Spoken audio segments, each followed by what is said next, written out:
Let's take one more look at what made this Ironman match so entertaining.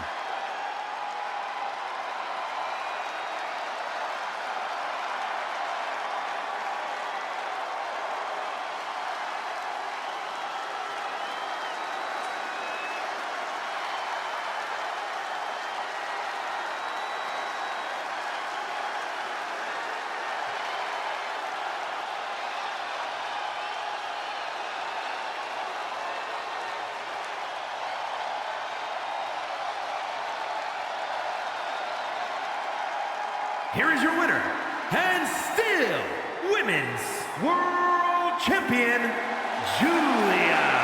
They're happy now, but I think they need to get evaluated. Yeah, they were looking rough at the end of that, Corey. In the heat of the match, your adrenaline's surging.